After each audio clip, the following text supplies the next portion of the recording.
Hello everyone, कैसे हो सब। काफ़ी बच्चों के कमेंट्स आ रहे थे कि जीके के बारे में बताओ, किस तरीके है जो है जीके की तैयारी करनी है। अगर आप लोग स्पेशली एसएससी के किसी भी एग्जाम की तैयारी कर रहे हो तो मान के चलो जीके आपकी प्रीलिम्स में, ठीक है, 50 नंबर की जीके आती है, यानी 25 आपके सवाल आते हैं, हर सवाल 2 नंबर का। तो 25 में से अगर आप लोग अगर कॉन्फिडेंटली मतलब 10 से 15 अगर सवाल अगर आपको आते हैं तो मान के चलो कि बहुत बढ़िया डिसेंट स्कोर है अगर जीके की बात करें तो, ठीक है। भाई सबसे पहले चीज़ कौन सी बुक पढ़नी है जीके के लिए, जो सबसे ज़्यादा जिसको रिकमेंड किया जाता है और सबसे ज़्यादा जो चल रही है वो है आपकी लूसेंट की बुक, ठीक है। अब लूसेंट की बुक जैसे मैं दिखाऊँ, ये आपका इस तरीके से आपको स्टार्टिंग में जो है ये यहाँ पे इंडेक्स दिया होगा। अब देखो पहली चीज़ जो आप लोगों को करनी है, पहले तो इसको बुक को ऐसे आप ये मार्क कर लेना, ठीक है भाई, कितना हिस्सा आपका हिस्ट्री का, कितना ज्योग्राफी का, कितना इकोनॉमिक्स, कितना पॉलिटिक्स, तरीके से आप जो चीज़ों को कर सकते हो, ठीक है। जैसे मान लो अपन ने खोल ली हिस्ट्री, अब हिस्ट्री अपन यहाँ पे पढ़ रहे हैं और देखो कोई भी इंपॉर्टेंट चीज़ होती है ना, वो अपने को सीधा सीधा जो यहाँ पे मार्क कर लेनी होती है, ठीक है। जैसे कोई भी चीज़ अलग से लिखनी हो आपने यहाँ पे अलग से पेन से लिख दी, कुछ इंपॉर्टेंट लगा वो मार्क कर लिया, कुछ अलग से सर्कल लगा दिया, इस तरीके से। अब इसमें होगा क्या, जब आप लोग रिवीजन कर रहे होगे ना तो आपके पूरा का पूरा पन्ना पढ़ने की जरूरत नहीं है। मान लो 2 पन्नों के अंदर मान लिया कि आपके जो है 300 शब्द आ रहे हैं, ठीक है, लेकिन आपको जो है इनमें से 15 या 20 शब्द ऐसे लगे जो कि इंपॉर्टेंट है, ठीक है। अपने को खुद ही पता चल जाता है क्या इंपॉर्टेंट है क्या नहीं है, क्योंकि कंपटीशन एग्जाम्स के अंदर देखो बहुत ज़रूरी होता है कि क्या पढ़ना है, उतना ही जरूरी होता है कि क्या नहीं पढ़ना है, ठीक है। तो इस तरीके से जैसे आप मार्क करते हुए चलोगे तो आपको रिवीजन में जो है काफ़ी आसानी होगी। जब आप नेक्स्ट टाइम रिवाइज करोगे तो आपको पता होगा कि भी मुझे ये चीज़ डेफिनेटली पढ़नी है, इस पर स्टार लगा रखा है कि ये इंपॉर्टेंट है, ठीक है। जहाँ पे भी आपने कुछ ऐसे सर्कल किया, स्टार लगा लिया, मीन्स ये चीज़ें जो है इंपॉर्टेंट है। अब जैसे अपन आगे आ गए यहाँ पे ज्योग्राफी पे, ठीक है। ज्योग्राफी में भी जैसे मान लो आपको कुछ इंपॉर्टेंट लग रहा है, आप हाईलाइट कर लो अपने तरीके से चीज़ों को, ठीक है। मतलब किताब को रंग दो, जो भी आपको चीज़ इंपॉर्टेंट लगे, हाँ भाई हाईलाइट कर दिया, स्टार लगा दिया इंपॉर्टेंट चीज़ों को, इस तरीके से, ठीक है। ये मतलब है जैसे आप चीज़ों को थोड़ा मार्क करते जाओगे तो आपके लिए जो है मतलब रिवीजन में जो है काफ़ी ज़्यादा इसमें आसानी होगी, इस तरीके से कुछ। देखो वैसे अपने को स्कूल में सिखाया जाता है ना, स्कूल में कहते हैं कि भाई जैसे बुक के ऊपर कुछ भी पेन से मार्क नहीं करना चाहिए, अच्छी आदत नहीं होती है वो। तो चलो ठीक है यार, आई एग्री, मतलब चीज़ें ठीक थी, बट अब थोड़ा सा है ना कंपटीशन का दौर है। अगर आप एक कोरी किताब को रखोगे और उसको ऐसे ही पढ़ने लग गए तो मतलब बहुत ज़्यादा चांसेस होते हैं कि काफ़ी ज़्यादा बोरिंग लगेगी। और जब आप उसका रिवीजन करोगे तो रिवीजन में आपको ये नहीं पता होगा कि भाई मतलब क्या चीज़ आपको पढ़नी है और क्या मतलब आपको उस टाइम पे छोड़ना है, क्योंकि रिवीजन आप किस टाइम में करते हो, ठीक है। मतलब सिलेबस जब आप पूरा कर रहे हो, अगर आपको मान लो 5 महीने लग रहे हैं तो आप रिवीजन चाहते हो कि 15 दिन में कर लो उस चीज़ को। तो मतलब रिवीजन फटाफट तभी होगा जब आपको पता होगा कि कौन सी सिलेक्टेड चीज़ें हैं जो आपको रिवाइज करनी है। तो उसके लिए बहुत ज़रूरी है चीज़ों को ऐसे मार्क रखना, अदरवाइज मतलब रिवीजन के टाइम पे आप अगर पूरा का पूरा दोबारा से पढ़ने लग गए तो फिर है वही चीज़ें हो जाएंगी कि आपको पता नहीं चलेगा। इसलिए बहुत ज़रूरी है कि भाई चीज़ें जो है मार्क्ड हो, ठीक है। और जीके में बहुत ज़्यादा मतलब आप लोगों को टाइम सिर्फ तभी लगाना है जब मैथ्स और इंग्लिश में आप लोगों का सैचुरेशन आ चुका हो, ठीक है। मतलब ये नहीं कि अगर कोई एक नया बच्चा आ रहा है सीजीएल की तैयारी करने और वो आते ही पहले दिन लूसेंट की किताब उठा के पढ़ने लग जाए कि मेरी यहाँ से सीजीएल की तैयारी हो रही है, नहीं। सबसे पहले आप वो पार्ट करोगे जहाँ पे आप जितने एफर्ट लगाओ उतना आपको आउटपुट मिले, जो कि होता है मैथ्स और इंग्लिश, ठीक है। मैथ्स में जब स्टार्टिंग की बात करो, एक नया नया बच्चा जब आता है तो जितना वो ज़्यादा मैथ्स पढ़ेगा उसका स्कोर मतलब बहुत तेज़ी से बढ़ता है, इंग्लिश पढ़ेगा उसका स्कोर बहुत तेज़ी से बढ़ेगा। फिर एक टाइम ऐसा आएगा जब सेचुरेशन आ जाती है, अपने को लगता है ठीक है प्रीलिम्स में अपन मैथ्स में 25 में 25 कर पा रहे हैं, ठीक है, जो कि बहुत आसान है मेरे दोस्त। मान के चलो हर साल कम से कम भी 5000 बच्चे ऐसे होते होंगे जो प्रीलिम्स में 25 के 25 सवाल जो है मैथ्स के ठीक कर देते हैं, और उसके बाद बहुत 3-4 गुना ज़्यादा बच्चे उनसे ऐसे होते होंगे जिनका बस एक आधा नंबर जो है कट जाता है, ठीक है।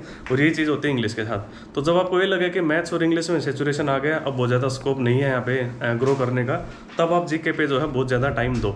अदरवाइज जीके में अगर आप स्टार्टिंग में आप जीके सिर्फ तभी पढ़ो जब आप मैथ्स और इंग्लिश से थक जाओ मेंटली, जब आपको लगेगा नहीं यार बहुत सवाल कर लिए, अब थोड़ा कुछ मतलब अलग पढ़ने का मन कर रहा है, तो जीके पढ़ लो थोड़ा सा, आधे पौने घंटे, ठीक है। तो ये जो बुक है इसमें से आपको लगभग जो है मतलब 10 से 15 सवाल आपके हमेशा जो है इसमें अटक ही जाते हैं, ठीक है।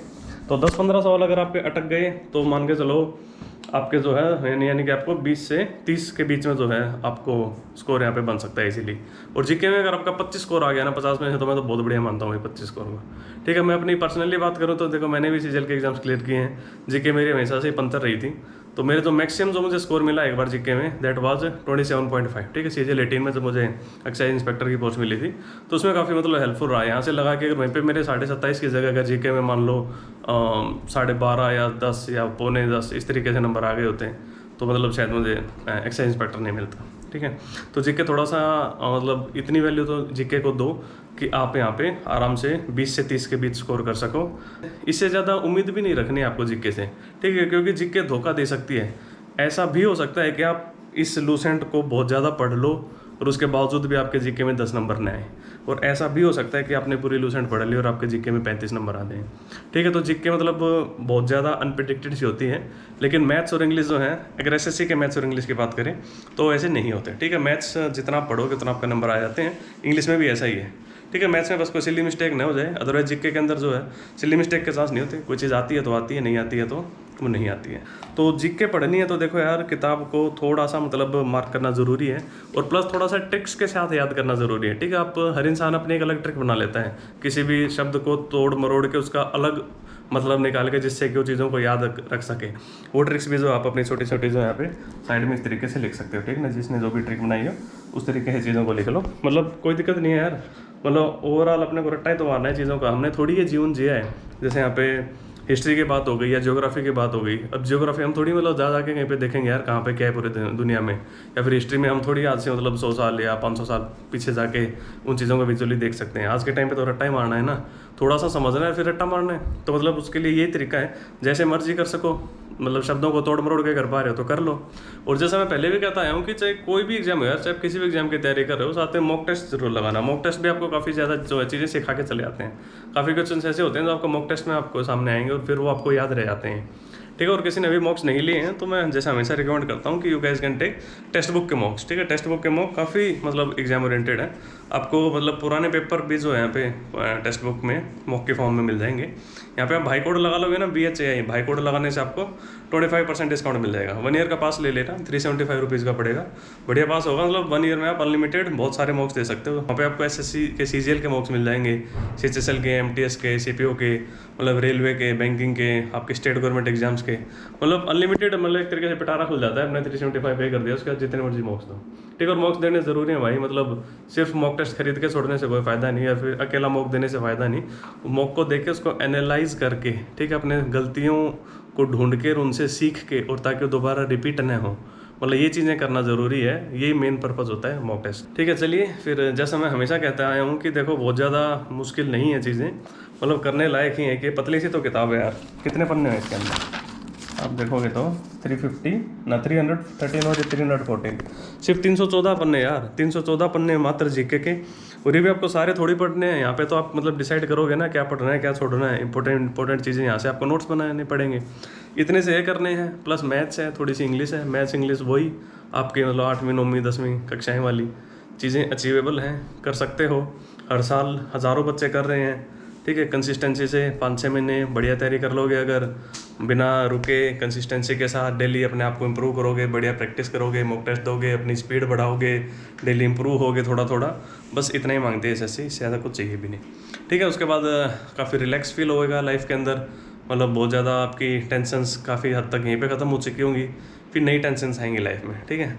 तो यही प्रोसेस है ज़िंदगी का, पुरानी जाएँ और नई आएँ, इसी का नाम है जीवन का आगे बढ़ते जाना, ठीक है। तो बढ़िया से तैयारी करो यार, हो जाएगा सिलेक्शन। नहीं करोगे तो नहीं होएगा, और अगर करोगे तो होने के बहुत ज़्यादा चांसेस हैं।